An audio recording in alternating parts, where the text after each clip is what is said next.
भगवान श्री परशुराम का जन्म महोत्सव समारोह आज अखिल भारतीय शाश्वत ब्राह्मण सभा एवं धर्मशाला में बड़ी धूमधाम से मनाया गया। कार्यक्रम के मुख्य अतिथि माननीय राज्यसभा सांसद श्री कार्तिकेय समरहे और विधायक सुभाष सोदा ने इसकी अध्यक्षता की।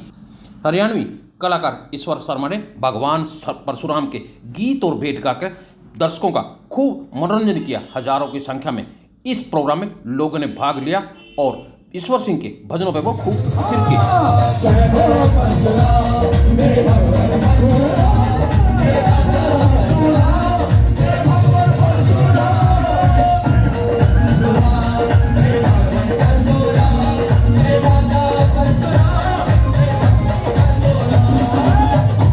मेरे भगवान बहुत बड़ी शक्ति है।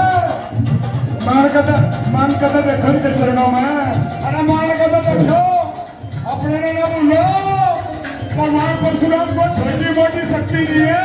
अजर अमर है। मैं तो यही कहूंगा कि मुझे बहुत बार यहाँ पर आने का अवसर मिला। जो मेरे को आशीर्वाद यहाँ से शाश्वत ब्राह्मण सभा से मिला, आज मैं विधायक हूँ, आप सबका आशीर्वाद के कारण विधायक हूँ।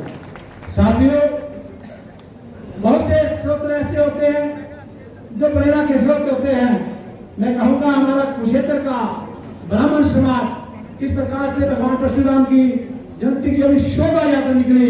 हरियाणा प्रदेश में सबसे बड़ी शोभा यात्रा कुरुक्षेत्र में निकली। और मैं ये भी कहूंगा भाई कार्तिक शर्मा जी के लिए, अभी जब तो राज्यसभा की वोटें डर रही थी, मैं भाई साहब के साथ ही बैठा था और मैं ये कह रहा था परमपिता परमात्मा से और हनुमान तहे दिल से धन्यवाद। मुझे ऐसा अनुभव हुआ, ऐसा प्यार मिला, आशीर्वाद मिला आपका बुजुर्गों का कि मुझे लगा मैं अपने घर में आया हूँ। और अभी मुझसे पहले सुभाष सोदा जी, आपके लोकप्रिय विधायक, कह रहे थे कि राज्यसभा के चुनाव में उन्होंने वोट दिया। तो मैं इस मंच से एक बात सबसे पहले कुरुक्षेत्र की जनता को बोलना चाहता हूँ, आप सबको बोलना चाहता हूँ कि मेरी जीत में कुरुक्षेत्र का भी हक है, तो मेरे में आपका भी हक है। आप मेरे घर के दरवाजे, मेरे दरवाजे आपके लिए हमेशा खुले हैं। अगर कोई चीज हो, मैं आपके किसी काम आ सकूं। आपके बहुत सक्षम विधायक जी हैं, वैसे तो किसी चीज की कमी नहीं हो रखते, लेकिन फिर भी अगर मेरे लायक कोई काम हो तो आप मेरे घर के दरवाजे आपके लिए हमेशा खुले हैं। मैं आज जो भी हूँ, जहां भी खड़ा हूँ, जिस भी पद पे हूँ, मैं नेता के नाते आपके बीच में नहीं आया, भाई बेटे के बीच के नाते आपके बीच में आया हूं। पर मैं जो भी हूं, भगवान परशुराम जी और अपने माता पिता के आशीर्वाद की वजह से।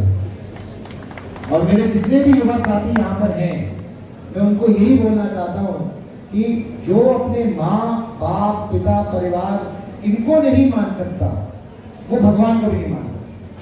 तो सबसे पहले माता पिता है, फिर कोई और। इस बात का आप जरूर मेरे युवा साथी ध्यान रखें।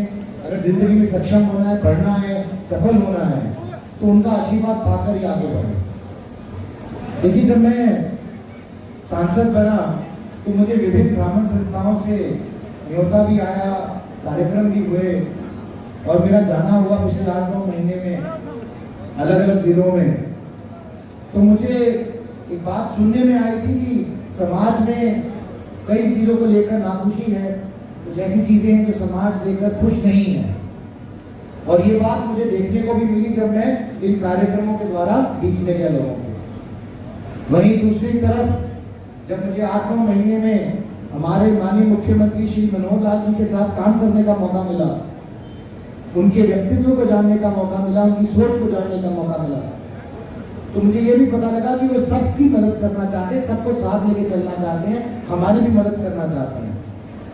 इसी उपलक्ष्य में हमने दिसंबर महीने में एक परशुराम महाकुंभ का आयोजन किया करनाल में, जहां बढ़ चढ़ के लोगों ने, साथ ही आप सब भी आए और भारी संख्या में आए, सबने आशीर्वाद दिया। मैं सिर्फ इतना ही कहना चाहता हूं कि जो भी डिमांड समाज द्वारा उस कार्यक्रम में रखी गई थी, लगभग 13 डिमांड रखी गई थी माननीय मुख्यमंत्री जी के आगे, जिनमें से 10 को उन्होंने वहीं पर मन से ही मंजूरी दे दी थी कि मैं 10 डिमांड आपकी यही मानता हूं। उन 10 डिमांड में से तकरीबन 3 अभी तक कार्यान्वित हो चुकी हैं, चौथी बराबर की जमीन है, वो भी बहुत एडवांस स्टेज पे चल रही है। उसका भी काम होने वाला है। तो मैं मनोहर लाल जी के बारे में सिर्फ इतना कहना चाहता हूँ, वे ऐसे मुख्यमंत्री हैं जो कहते हैं वो करते हैं, और जो नहीं कहते वो नहीं करते। इसलिए उन्होंने पहले दिन ही हमारी बात मान ली, 13 में से 10 डिमांड मानी और उनको काम पूरा करने का काम शुरू कर दिया। मैं इस मंच से भी उनका धन्यवाद करना चाहता हूं कि उन्होंने हमारी बात रखी, समाज की बात रखी। देखिए, कहीं ना कहीं हम लोगों को भी सोचना पड़ेगा, समाज को सोचना पड़ेगा कि हम कहाँ कमी रह गई, किस चीज की कमी रह गई। आज परशुराम जी का जन्मोत्सव मना रहे हैं। हम जब परशुराम जी की, भगवान जी की बात करते हैं तो काफी लोग बात करते हैं शस्त्र की, पर मैं बताना चाहता हूं आप लोगों को कि भगवान परशुराम जी शस्त्र से पहले शास्त्र की बात करते हैं, और शास्त्र के ज्ञान से शस्त्र का इस्तेमाल होता है, ना कि सिर्फ शस्त्र का इस्तेमाल किया जाता है। शस्त्र का इस्तेमाल सिर्फ तब होता है जब अति हो जाती है, और शास्त्र का ज्ञान आपको ये ज्ञान देता है कि शस्त्र का इस्तेमाल कब करना है। तो मैं सिर्फ इतना कहना चाहता हूं कि आज परशुराम जी के जन्मोत्सव पर हमें समझना चाहिए कि उन्होंने हमें क्या सिखाया है, उनकी क्या सोच थी, उन्होंने किस सोच को आगे बढ़ाने का काम किया है, किस मर्यादा के प्रति हम काम करते हैं उनके वंशज में। और ब्राह्मण समाज ने हमेशा 36 बिरादरी को बांध के साथ लेके चलने का काम किया है, उनको एक करने का काम किया है। मैं आपको अपने चुनाव का उदाहरण देना चाहता हूं। मेरे चुनाव में सारी 36 बिरादरी ने वोट दी, सबने वोट दी, तब जाके मैं राज्यसभा का सांसद बना।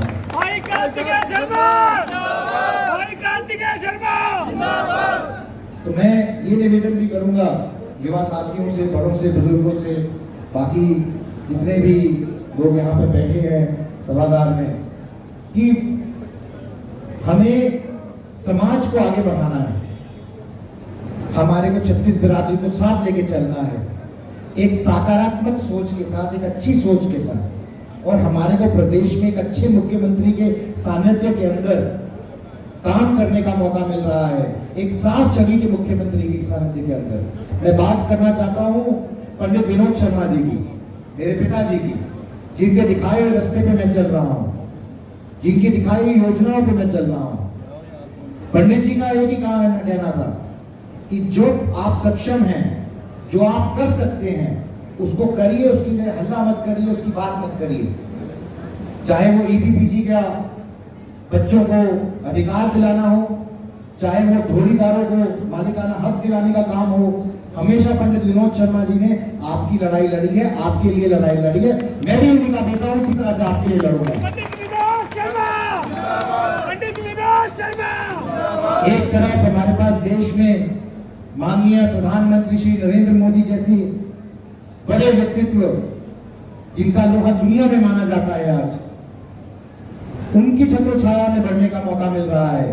और उसी तरफ प्रदेश में हमारे पास श्री मनोहर लाल जी के छत्र छाया में बढ़ने का मौका मिल रहा है। वो सबको साथ लेके चलने का प्रयास करते हैं, काम करते हैं। हमें जरूरत है अपनी बात को व्यवस्थित तरीके से, संगठित तरीके से रखने की।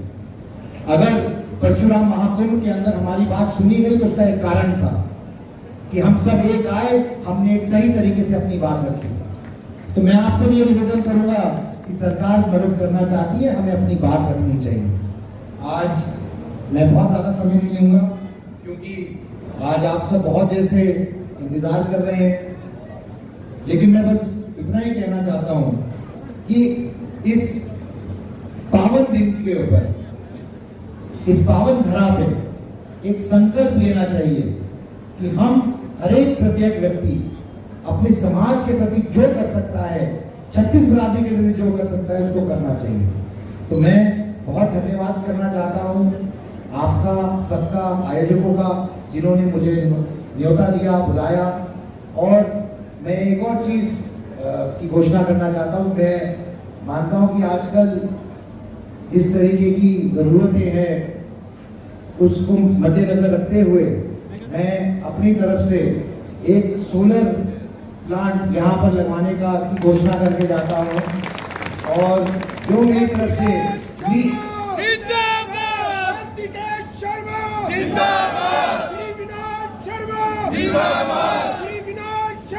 जिंदाबाद। चाहे ये प्रत्यक्ष या अप्रत्यक्ष तौर पे हो, चाहे मेरे एमपी लैंड से हो या मैं निजी तरीके से दूं, मैं आपकी मदद करूंगा। आपने बहुत सुंदर पंक्तियां लिखी थी, बहुत बहुत धन्यवाद दिल से आपका भी, और आप सबका जिन्होंने मेरे को इतना प्यार दिया, आशीर्वाद दी, माताएं, बहनें, बुजुर्ग, आप सब ने इतना दुलार दिया। मैं आता रहूंगा, कुरुक्षेत्र भी मेरा घर है और मेरे घर के दरवाजे भी आपके लिए हमेशा खुले हैं। जय जय परशुराम जी, जय भारत माता।